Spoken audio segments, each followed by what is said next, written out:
Greetings. So we are going to continue with our study of the contemporary warrior figure. Last week we read James Gibson's work, Warrior Dreams, which spoke to some major social and political movements and transformations that took place during and after the Vietnam War in America, in the United States. And the consequences of these social and political transformations was a shift in the way that people in the United States imagined what it meant to be a fighting person, what it meant to go to war. Why do we fight? What are we fighting for? This is where we started to see this idea of people, usually men, imagining themselves to be warriors, which is something that is different from soldiers in many ways, or at least the way that we've understood this word soldiers to describe people. So from there, I assigned Thomas Pedersen's work on Danish soldiers in the war in Afghanistan.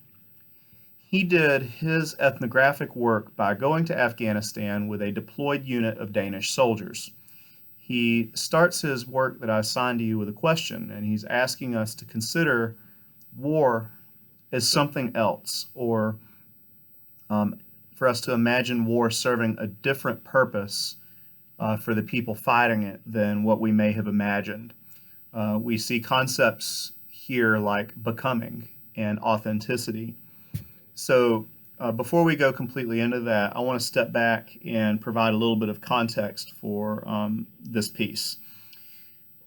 Pedersen is an anthropologist, and I'm going to start here by saying that when the 21st century wars, the events that people tend to refer to in popular culture as the global war on terror, when this happened after the September 11th, 2001 terrorist attacks to the United States, the U.S. summoned its NATO allies to participate in this war with them.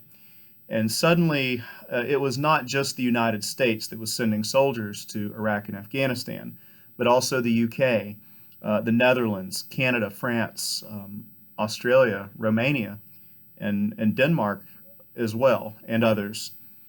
So when this happened, Denmark in particular, or I should say scholars in Denmark and some other people in Denmark, began to become very interested in the phenomena of their soldiers going to this war.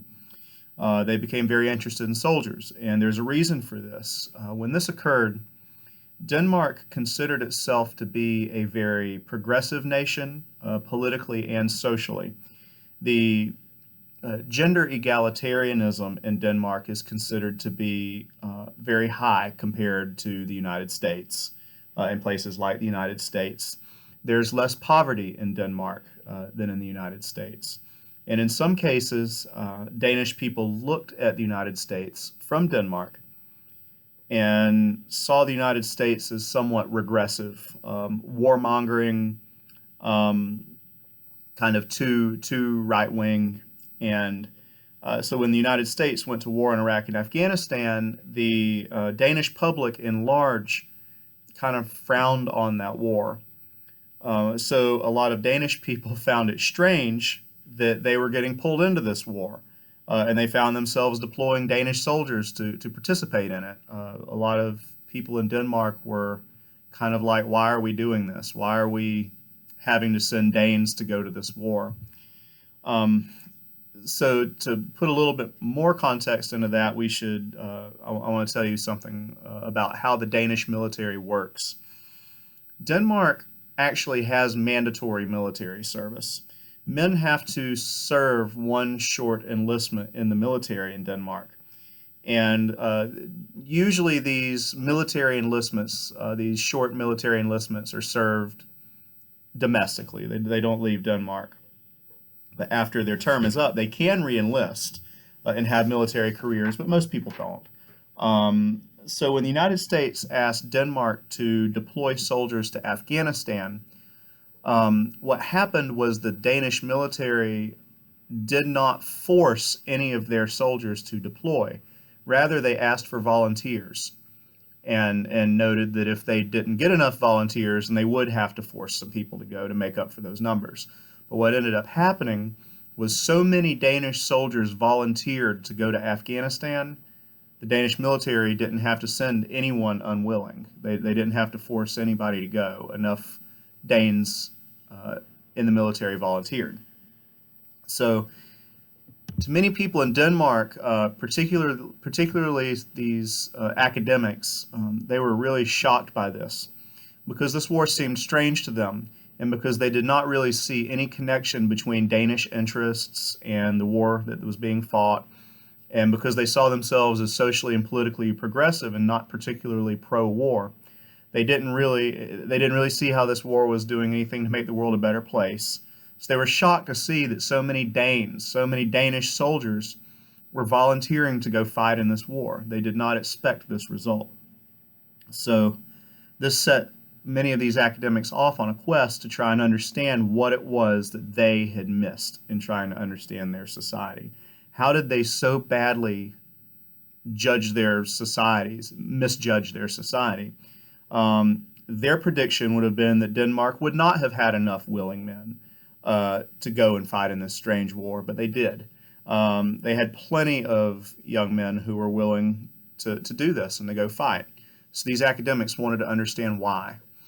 So Pedersen is part of this conversation, and he follows a group of Danish soldiers into Afghanistan and what happened. Well, one thing that he observes in this piece is that the unit that he followed ended up not really getting into very much combat when they were there. And these soldiers were disappointed by this. They really wanted to fight. And they also spent a lot of their time in Afghanistan working out and trying to transform their bodies. And he concluded that they were going to war as part of a transformative experience. The reason they were going to war was because they were seeing war as kind of a rite of passage. They wanted to go, they wanted to experience war, and then come home as a more mature, transformed, and more authentic kind of person. So you notice that in this piece, he references James Gibson's warrior dreams often. However, he does distinguish the warrior dreams of his Danish soldiers in some ways from what we saw in Gibson's piece when we read it last week. We see these Danish soldiers, maybe they're a little bit different than these American paramilitary militias in the 1980s and 90s. There might have been a little bit less of like racial resentment and that sort of thing going on.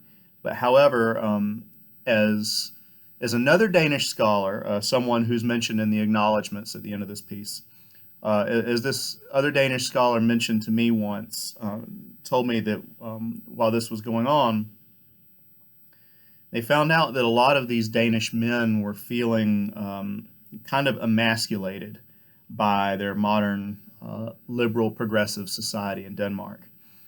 And they were looking backwards towards the Viking tradition, the Viking warrior tradition in Denmark's past.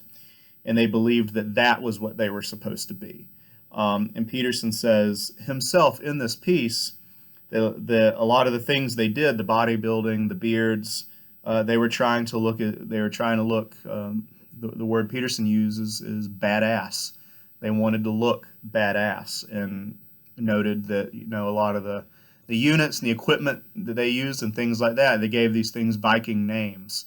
This was the kind of mythology and imagery that they were trying to conjure in their performance as Danish warriors.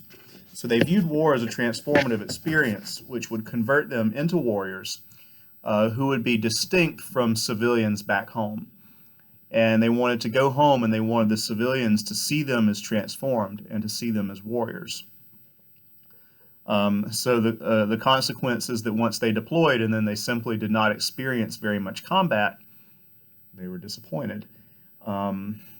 So the question asked by these Danish academics, why did Danes go to war when they didn't really have to, when it didn't help anybody, is answered, at least in this work and some of the others, by noting that the justification for the combat is almost irrelevant.